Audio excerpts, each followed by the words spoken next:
जय हिंद दोस्तों। आज के इस इम्पॉर्टेंट लेक्चर में हम सभी डिस्कस करने वाले हैं 25 दिसंबर 2025 के करेंट अफेयर्स को।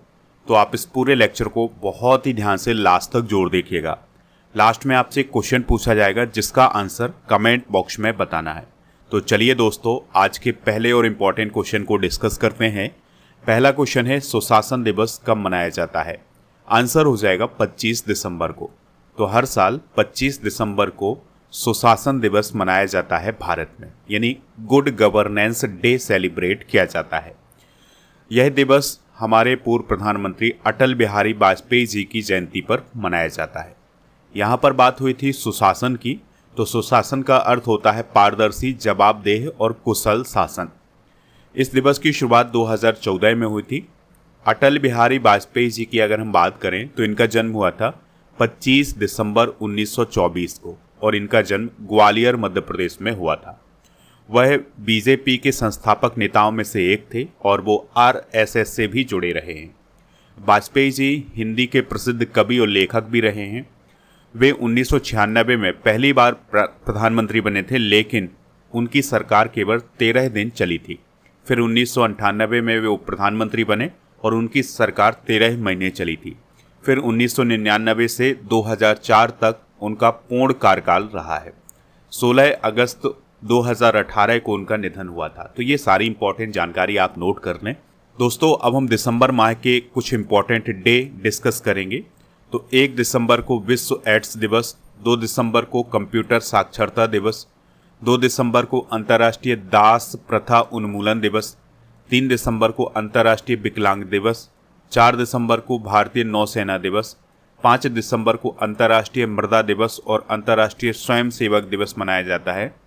7 दिसंबर को भारतीय सशस्त्र सेना झंडा दिवस, 10 दिसंबर को विश्व मानवाधिकार दिवस, 14 दिसंबर को राष्ट्रीय ऊर्जा संरक्षण दिवस, 16 दिसंबर को विजय दिवस मनाया जाता है। 18 दिसंबर को मनाया जाता है अंतर्राष्ट्रीय प्रवासी दिवस। 18 दिसंबर को भारत में अल्पसंख्यक अधिकार दिवस भी मनाया जाता है। 22 दिसंबर को राष्ट्रीय गणित दिवस मनाया जाता है श्रीनिवास रामानुजन की जयंती पर। 23 दिसंबर को मनाया जाता है किसान दिवस। 24 दिसंबर को राष्ट्रीय उपभोक्ता अधिकार दिवस। 25 दिसंबर को सुशासन दिवस और क्रिसमस मनाया जाता है और 26 दिसंबर को वीर बाल दिवस मनाया जाता है। तो ये कुछ इंपॉर्टेंट डे हैं दिसंबर माह के, इन सभी को नोट कर लें, यहाँ से भी क्वेश्चन पूछा जाता है। नेक्स्ट क्वेश्चन है, इसरो ने ब्लू बर्ड ब्लॉक 2 सैटेलाइट किस रॉकेट से लॉन्च किया है? आंसर हो जाएगा LVM-3M6 रॉकेट से इसको लॉन्च किया गया है। तो देखिए दोस्तों, जो ब्लू बर्ड ब्लॉक 2 सैटेलाइट है ये अमेरिका का सैटेलाइट है, लेकिन इसको इंडिया से लॉन्च किया गया है। इस बात को आप ज़रूर नोट करें। चलिए इसके बारे में डिस्कशन करते हैं। तो इस मिशन का नाम था LVM-3M6 या ब्लू बर्ड ब्लॉक 2 मिशन इसका पूरा नाम था और इसको LVM-3M6 रॉकेट से लॉन्च किया गया है। 24 दिसंबर 2025 को सुबह 8:54 पर लॉन्च किया गया था और इसको सतीश धवन अंतरिक्ष केंद्र श्रीहरिकोटा से लॉन्च किया गया है, जो कि आंध्र प्रदेश में है। और यह उपग्रह AST स्पेस मोबाइल का उपग्रह था, जो कि अमेरिका की कंपनी है और इस सैटेलाइट का नाम क्या था? Blue bird block 2 satellite. यह सैटेलाइट सीधे आम स्मार्टफोन पर हाई स्पीड सेलुलर ब्रॉडबैंड प्रदान करने के लिए डिज़ाइन किया गया है, जिससे दुनिया भर में 4G और 5G कनेक्टिविटी मिलेगी। इस सैटेलाइट का वजन कितना था? 6100 किलोग्राम इसका वजन था, जो कि भारत से लॉन्च किया जाने वाला अब तक का सबसे भारी सैटेलाइट था। ये बात आप जरूर नोट करें। हाल ही में लॉन्च किए गए सैटेलाइट डिस्कस करते हैं। तो सेंटिनल-6B सैटेलाइट अमेरिका के द्वारा लॉन्च किया गया था। CMS-03 या GSAT-7R सैटेलाइट भारत ने लॉन्च किया है। OFAC-19 सैटेलाइट इजराइल ने लॉन्च किया है। नाहिद-2 सैटेलाइट ईरान ने, निसार सैटेलाइट भारत और अमेरिका ने लॉन्च किया था। ये दोनों का संयुक्त मिशन है। ड्रॉर फर्स्ट सैटेलाइट इजराइल ने लॉन्च किया है। असम सैट भारत लॉन्च करेगा असम राज्य की सहायता से। और PRSC-EO-1 सैटेलाइट पाकिस्तान ने लॉन्च किया था चाइना की सहायता से। GSAT-20 सैटेलाइट इंडिया ने लॉन्च किया था। तो ये हाल ही में लॉन्च किए गए सैटेलाइट हैं। अगला क्वेश्चन है 3 साल का निरंतर बजट या रोलिंग बजट लागू करने वाला पहला राज्य कौन बना है? आंसर हो जाएगा मध्य प्रदेश। तो दोस्तों मध्य प्रदेश पहला ऐसा स्टेट बना है जिसने रोलिंग बजट लागू करने की घोषणा की है। तो ये घोषणा अभी हाल ही में मध्य प्रदेश सरकार के द्वारा की गई है और ये कहा गया है कि 2026-27 से रोलिंग बजट तैयार करेगी मध्य प्रदेश सरकार। रोलिंग बजट का मतलब क्या है? तो हर साल बजट बनाते समय अगले 2 वर्षों की झलक भी दिखाई देगी इस बजट में। जैसे इस साल का जो बजट सरकार लाएगी उसमें अगले 2 साल का भी बजट होगा, मतलब उसकी झलक भी आपको इसी में देखने को मिलेगी। यानी अगले 2 साल की योजनाएं क्या क्या करने वाले हैं ये सभी इसमें बातें बताई जाएंगी। तो इससे लंबी अवधि की योजना और विकास कार्यों को बेहतर दिशा मिलेगी। मध्य प्रदेश के बारे में अगर हम बात करें तो भोपाल इसकी राजधानी है। राज्यपाल हैं मंगू भाई पटेल। मुख्यमंत्री हैं डॉक्टर मोहन यादव जो कि बीजेपी के हैं। विधानसभा की यहाँ पर 230, लोकसभा की 29, राज्यसभा की 11 सीटें हैं। यहाँ के नेशनल पार्क अक्सर एग्जाम में पूछे जाते हैं। तो कान्हा किसली नेशनल पार्क, बांधवगढ़, पेंच, सतपुड़ा, पन्ना, संजय डुबरी, माधव, वन विहार, फॉसिल, कूनो, ओमकारेश्वर और डायनासोर जीवाश्म जो कि धार में है। तो ये सारे इम्पोर्टेंट राष्ट्रीय उद्यान हैं, इनको आप याद रखिएगा। कूनो राष्ट्रीय उद्यान के बारे में आपको ये याद रखना है कि ये एकमात्र ऐसा राष्ट्रीय उद्यान है जहाँ पर चीता पाए जाते हैं। मध्य प्रदेश के बारे में करेंट अफेयर्स भी डिस्कस करेंगे। तो हाल ही में मध्य प्रदेश को नक्सल मुक्त राज्य घोषित किया गया है। 1 नवंबर को मध्य प्रदेश का स्थापना दिवस मनाया गया है।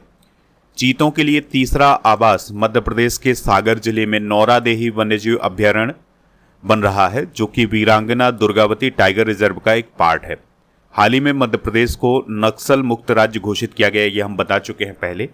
मध्य प्रदेश और महाराष्ट्र ने ताप्ती बेसिन मेगा रिचार्ज परियोजना के लिए समझौता किया है।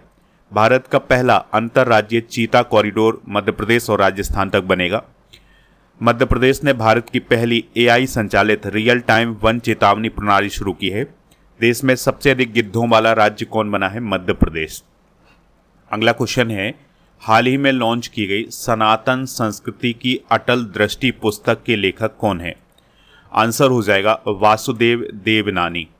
तो उपराष्ट्रपति CP राधाकृष्णन जी ने हाल ही में नई दिल्ली में सनातन संस्कृति की अटल दृष्टि नामक पुस्तक का विमोचन किया है और यह पुस्तक राजस्थान विधानसभा के जो वर्तमान में अध्यक्ष हैं वासुदेव देवनानी उनके द्वारा लिखी गई है।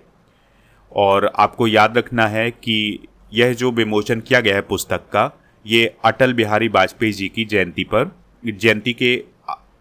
अगला क्वेश्चन है हाल ही में लॉन्च की गई सनातन संस्कृति की अटल दृष्टि पुस्तक के लेखक कौन है? आंसर हो जाएगा वासुदेव देवनानी। तो दोस्तों राजस्थान विधानसभा के वर्तमान में जो अध्यक्ष हैं वासुदेव देवनानी, उनके द्वारा एक पुस्तक लिखी गई है जिसका नाम है सनातन संस्कृति की अटल दृष्टि। इस पुस्तक का विमोचन किसने किया है? तो उपराष्ट्रपति CP राधाकृष्णन जी के द्वारा नई दिल्ली में इस पुस्तक का विमोचन किया गया है। पुस्तक का नाम जरूर याद रखिएगा, सनातन संस्कृति की अटल दृष्टि। देखिए दोस्तों यहाँ पर एक बुक्स की बात हुई है, तो बुक्स एंड ऑथर डिस्कस करते हैं। तो I am Giorgia my roots my principle पुस्तक को लिखा है इटली की प्राइम मिनिस्टर जॉर्जिया मेलोनी ने। The man who became cinema को लिखा है अशोक चोपड़ा ने।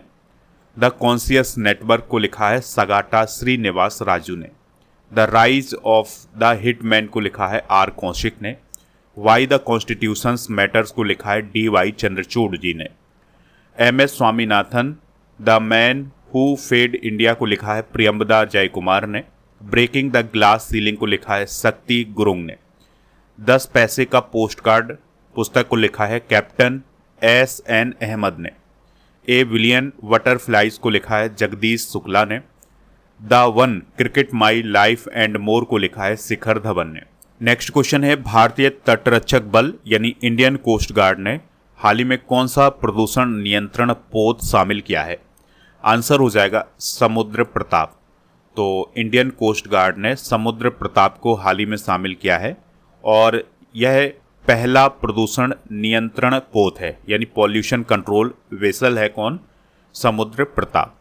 इस पोत का निर्माण गोवा शिपयार्ड लिमिटेड ने किया है और 23 दिसंबर 2025 को इसका औपचारिक इंडक्शन हुआ है। इसमें 60% से अधिक स्वदेशी सामग्री का इस्तेमाल किया गया है। समुद्र प्रताप भारतीय तटरक्षक बल का सबसे बड़ा पोत है, इस पॉइंट को भी आप याद रखिएगा। बात करें अगर हम इंडियन कोस्ट गार्ड की, तो 1 फरवरी 1977 को इसकी स्थापना हुई थी। यह रक्षा मंत्रालय के अधीन कार्य करता है। नई दिल्ली में ये स्थित है और इसका मुख्य कार्य समुद्री सुरक्षा, तटीय निगरानी और प्रदूषण नियंत्रण है। इसका आदर्श वाक्य है वयम रक्षामः और इसके वर्तमान में डीजी हैं परवेश शिवमणि। अगला क्वेश्चन है, भारत ने श्रीलंका को चक्रवात दितवाह से प्रभावित क्षेत्रों के लिए कितने डॉलर का सहायता पैकेज दिया है? आंसर हो जाएगा $450 मिलियन का। तो दोस्तों, विदेश मंत्री डॉक्टर एस जयशंकर जी ने हाल ही में कोलंबो में घोषणा की है कि भारत श्रीलंका को $450 मिलियन का सहायता पैकेज देगा। तो इससे जो अभी चक्रवात दितवाह आया था, तो उससे प्रभावित क्षेत्रों का पुनर्निर्माण किया जाएगा। इस पैकेज में $350 मिलियन की रियायती ऋण लाइन शामिल है और $100 मिलियन का अनुदान भी दिया गया है। तो इस सहायता से सड़क, रेल और पुल निर्माण का पुनर्निर्माण शामिल किया गया है। देखिए दोस्तों, यहाँ पर एक चक्रवात की बात हुई है, तो कुछ इंपॉर्टेंट चक्रवात डिस्कस करते हैं जो कि 2025 में आए हैं। तो हरिकेन मेलिसा आया था जमैका में, तूफान बैरी मैक्सिको में, चक्रवात शक्ति बंगाल की खाड़ी में, चक्रवात मोन्था आया था बंगाल की खाड़ी में, इसने आंध्र प्रदेश और ओडिशा को प्रभावित किया था। चक्रवाती तूफान सैनियर आया था मलक्का व आसपास के दक्षिण पूर्व एशिया में। चक्रवात गरांस आया था दक्षिण पश्चिम हिंद महासागर में। कुजरा चक्रवात आया था चाइना में और तूफान फंग वोंग, ट्रॉमी और कोंगरे चक्रवात फिलीपींस में आया था। इसके अलावा इन सिंग चक्रवात फिलीपींस में, तोराजी चक्रवात और उसगी और मानई चक्रवात ये सभी फिलीपींस में आए थे। अगला क्वेश्चन है, केंद्रीय कोयला एवं खान मंत्री जी किशन रेड्डी ने किस संस्थान में सेंटर ऑफ एक्सीलेंस का उद्घाटन किया है? आंसर हो जाएगा IIT धनबाद में। तो दोस्तों, केंद्रीय कोयला एवं खान मंत्री जी किशन रेड्डी ने IIT या ISM धनबाद में, जो कि झारखंड में है, नेशनल क्रिटिकल मिनरल्स मिशन के तहत सेंटर ऑफ एक्सीलेंस का उद्घाटन किया है। सेंटर ऑफ एक्सीलेंस महत्वपूर्ण खनिजों के अनुसंधान और औद्योगिक समाधान के लिए एक राष्ट्रीय केंद्र होगा।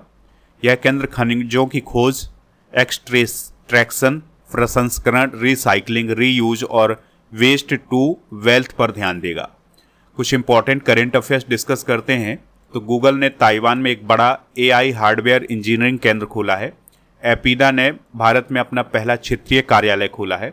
भारत ने गोवा में स्थित एम्स में देश का पहला एकीकृत ऑन्कोलॉजी केंद्र खोला है। टेस्ला ने मुंबई के VKC में अपना पहला भारतीय शोरूम खोला है। गूगल ने भारत में अपना सबसे बड़ा ऑफिस कैंपस अनंत खोला है। चाइना ने अंटार्कटिका में अपना पहला वायुमंडलीय निगरानी केंद्र खोला है। पंजाब सरकार ने पंजाब सहायता केंद्र हाल ही में लॉन्च किया है। नोकिया ने बेंगलुरु में 6G लैब सुविधा शुरू की है। अगला क्वेश्चन है, विज्ञान रत्न पुरस्कार 2025 किसे प्रदान किया गया है? तो जयंत विष्णु नार्लिकर को विज्ञान रत्न पुरस्कार 2025 प्रदान किया गया है। तो अभी हाल ही में राष्ट्रपति भवन में आयोजित कार्यक्रम में द्रौपदी मुर्मू जी ने राष्ट्रीय विज्ञान पुरस्कार 2025 प्रदान किए हैं।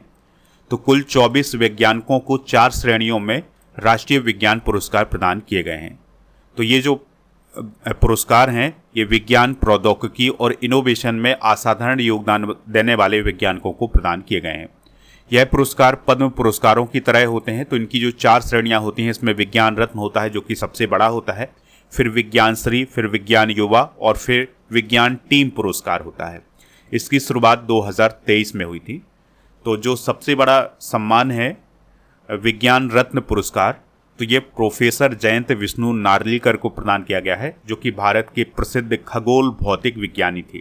इन्हें मरणोपरांत प्रदान किया गया है, ये बात भी आप याद रखिएगा। विज्ञान श्री पुरस्कार 8 वैज्ञानिकों को प्रदान किया गया है। इसमें ज्ञानेंद्र प्रताप सिंह, यूसुफ मोहम्मद शेख, के थंगराज, प्रदीप थपलील, ये सभी हैं, तो इनको आप नोट कर सकते हैं। विज्ञान युवा पुरस्कार 14 युवा वैज्ञानिकों को प्रदान किया गया है और विज्ञान टीम पुरस्कार इस वर्ष प्रदान किया गया है CSIR अरोमा मिशन को प्रदान किया गया है, जिसने सुगंधित फसलों के माध्यम से ग्रामीण आजीविका को सशक्त करने की दिशा में कार्य किया है। तो ये कुछ इम्पोर्टेंट पुरस्कार हैं राष्ट्रीय विज्ञान पुरस्कार के, तो इनको आप। अगला क्वेश्चन है, लिस्ट ए क्रिकेट में शतक लगाने वाले दुनिया के सबसे युवा खिलाड़ी कौन बने हैं? तो वैभव सूर्यवंशी बने हैं। तो बिहार के वैभव सूर्यवंशी ने विजय हजारे ट्रॉफी में अरुणाचल प्रदेश के खिलाफ केवल 36 गेंदों में शतक लगाया है। आपको याद रखना है कि 14 साल के Vaibhav Suryavanshi list A cricket में शतक लगाने वाले दुनिया के सबसे युवा खिलाड़ी बन गए हैं। देखिए दोस्तों, मेंस लिस्ट ए क्रिकेट में सबसे कम उम्र में शतक लगाने वाले खिलाड़ियों में टॉप पर हैं वैभव सूर्यवंशी। इन्होंने 14 साल 272 दिन की आयु में शतक लगाया है। इससे पहले 15 साल 209 दिन की आयु में जहूर इलाही ने रेलवे की तरफ से खेलते हुए शतक लगाया था। फिर 16 साल 9 दिन की उम्र में रियाज हसन ने शतक लगाया था। 16 साल 91 दिन की आयु में उस्मान तारिक ने, 16 साल 92 दिन की आयु में नासिर जमशेद ने शतक लगाया था। तो ये हैं दोस्तों लिस्ट ए क्रिकेट में सबसे कम उम्र में शतक लगाने वाले खिलाड़ी। तो आज के करंट अफेयर्स को हमने डिस्कस कर लिया है। आप स्टडी करके ऐप को इंस्टॉल कर लें, जिसका लिंक डिस्क्रिप्शन बॉक्स में दिया गया है। तो यहाँ पर premium course, paid course, e book, test series, test pass, daily current affairs का टेस्ट मिल जाएगा, नोट्स भी मिल जाएंगे। तो जो टेस्ट सीरीज वाला ऑप्शन है, यहाँ पर आपको 12 महीने के करंट अफेयर्स का टेस्ट, 10,000 से अधिक जीके, जीएस के या स्टैटिक जीके के जो क्वेश्चन है उसकी टेस्ट सीरीज मिल जाएगी, computer special test, daily current affairs के टेस्ट और करंट अफेयर्स का मॉक टेस्ट आपको यहाँ पर मिलेगा। ई बुक वाले सेक्शन पर आपको मंथली करंट अफेयर्स की ई बुक मिल जाएगी, तो इसको प्राप्त कर लें। और दोस्तों, ईयरली करंट अफेयर्स की ई बुक भी आपको ई बुक वाले सेक्शन पर ही मिलेगी। राजा गुप्ता सर का जो अर्जुन जीएस फाउंडेशन बैच है, ये आपको प्रीमियम कोर्स वाले ऑप्शन पर मिलेगा, तो इसको प्राप्त कर लें। और दोस्तों, अभी इसमें ऑफर चल रहा है, तो कूपन कोड यूज करें NOV600, तो आपको इसमें छूट भी मिल जाएगी। इस कोर्स की वैलिडिटी है 3 साल की। GKGS foundation complete online batch आपको ऐप पर मिलेगा, तो इसको प्राप्त कर लें। चलिए अब कल के करंट अफेयर्स को रिवाइज करते हैं। किस राज्य में सामाजिक बहिष्कार को अपराध घोषित किया गया है? कर्नाटक। कसीबा जाकी करीबा परमाणु ऊर्जा संयंत्र किस देश में स्थित है, जिसे 15 साल बाद फिर से शुरू किया जा रहा है? जापान। हाल ही में चर्चा में रहा अंजदीप किस प्रकार का जहाज है? तो ये anti submarine shallow water craft है। भारत और किस देश ने फ्री ट्रेड एग्रीमेंट की बातचीत पूरी की है? न्यूजीलैंड। फ्रांस का सेबेलियर DL आर्ट एट डेस लेट्रे सम्मान किसे प्रदान किया गया है? रवि DC को प्रदान किया गया है। किस देश ने पहली बार पॉलीमर का 1 रियाल का नोट जारी किया है? ओमान। रिस्पॉन्ड वास्केट 2025 की शुरुआत किसने की है? इसरो। किस देश ने पहली बार वायरलेस रेल काफिले का परीक्षण किया है? चाइना। अमेरिकी राष्ट्रपति ट्रंप ने किस नए युद्धपोत वर्ग की घोषणा की है? Trump class. IIFL फाइनेंस ने किसे अपना चेयरमैन बनाया है? VP कानून गो को। दोस्तों, आज के जनरल नॉलेज के पिटारे में भारत के विभिन्न क्षेत्रों के नववर्ष डिस्कस करेंगे। तो बिहू असम में मनाया जाता है, चेटी चंड सिंधी लोग मनाते हैं, पहला बैसाख पश्चिम बंगाल में मनाया जाता है, पुथांडू तमिलनाडु में, संवत्सर पड़वो कोंकणी में, बैसाखी पंजाब में, विशु मलयाली नववर्ष है। उगादी की बात करें तो ये कर्नाटक, आंध्र प्रदेश और तेलंगाना का नववर्ष है। गुड़ी पड़वा महाराष्ट्र, गोवा और दमन में मनाया जाता है। सजीबू चेईरा ओबा ये मणिपुर में, नवरेह जम्मू और कश्मीर में, बिखौती उत्तराखंड में, जुर शीतल बिहार में, सरहुल झारखंड में और पन संक्रांति ओडिशा में मनाई जाती है। आज के करंट अफेयर्स का जो क्वेश्चन है वो है, चैंपियंस ट्रॉफी 2025 क्रिकेट का विजेता कौन रहा है? जो भी इसका राइट आंसर हो कमेंट बॉक्स में जरूर बताएं। आपको पता होना चाहिए ये क्वेश्चन, पहले हम पढ़ा चुके हैं आपको करंट अफेयर्स में। तो आप बताइए चैंपियंस ट्रॉफी 2025 को किसने जीता है? दोस्तों, आप स्टडी करके ऐप को इंस्टॉल करेंगे तो यहाँ पर मंथली करंट अफेयर्स की ई बुक का पैकेज मिल जाएगा। और टेलीग्राम चैनल को ज्वाइन कर लें, तो इसका नाम है स्टडी कर ऑफिशियल। तो यहाँ पर आपको PDF वगैरह मिल जाएगा। 1000 स्टैटिक जीके और 1000 टॉपिक वाइज करंट अफेयर्स की PDF आपको यहाँ पर मिलेगी। टेस्ट पास वाले ऑप्शन पर आपको 4000 से अधिक टेस्ट भी मिल जाएंगे।